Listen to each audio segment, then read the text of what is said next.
চলমান সময় দেশের প্রেক্ষাপট নিয়ে বিকেলে স্বরাষ্ট্র মন্ত্রণালয়ের সভাকক্ষে ৭ মন্ত্রী, প্রতিমন্ত্রী, সচিব ও আইনশৃঙ্খলা বাহিনীর শীর্ষ কর্মকর্তাদের সঙ্গে বৈঠক করে স্বরাষ্ট্রমন্ত্রী আসাদুজ্জামান খান।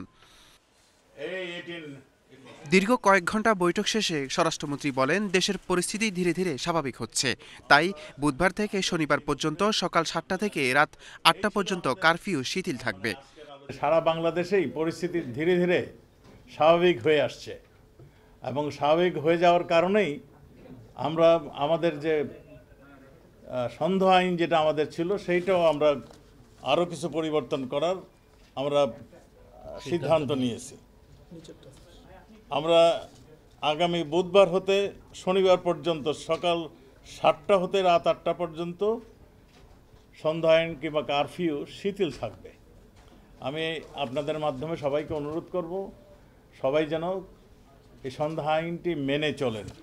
তাদের নিজেদেরই স্বার্থে আমরা আমাদের নিরাপত্তা বাহিনী যত তাড়াতাড়ি স্বাভাবিক অবস্থা ডিক্লেয়ার করতে পারবে, তাদের সাজেশন দিবে, ততই আমরা মনে হয় আমাদের দেশ স্বাভাবিক অবস্থায় আমরা ফিরিয়ে নিয়ে আসতে পারব।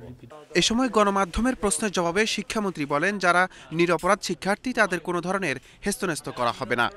একই সাথে তিনি জানান, পরিস্থিতি ভালো হলেই ধাপে ধাপে শিক্ষা প্রতিষ্ঠান খোলা হবে। যারা নিরপরাধ শিক্ষার্থী, আমরা এর আগেও বলেছি, যারা শান্তিপূর্ণভাবে এই আন্দোলনে অংশগ্রহণ করেছে তারা কেউই যাতে কোনো ধরনের হয়রানির বা প্রশাসনিক কোনো হয়রানি, আইনগত কোনো জটিলতায় যাতে করে তারা না পড়েন, এটার জন্য আমরা ঘোষণা দিয়েছি। আর শিক্ষা প্রতিষ্ঠান খোলার প্রশ্নে আমরা বারবারই বলছি, জননিরাপত্তা সর্বাগ্রে এবং জননিরাপত্তার বিষয়টি বিবেচনায় নিয়ে আমরা সকল কর্তৃপক্ষের সাথে আলোচনা করে ধাপে ধাপে অবশ্যই আমরা শিক্ষা প্রতিষ্ঠানগুলো খুলতে চাই।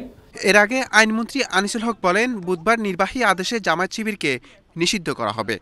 মাননীয় প্রধানমন্ত্রী আমাকে নির্দেশ দিয়েছেন, এটা ঠিক যে আগামীকালকের মধ্যে একটা ব্যবস্থা নেওয়ার, এবং কোন আইনি প্রক্রিয়ায় হবে সেটা যখন আমরা সিদ্ধান্ত নিব তখন বলবো। ধন্যবাদ। নূর মোহাম্মদ ভূঁইয়া, এশিয়ান টেলিভিশন, ঢাকা।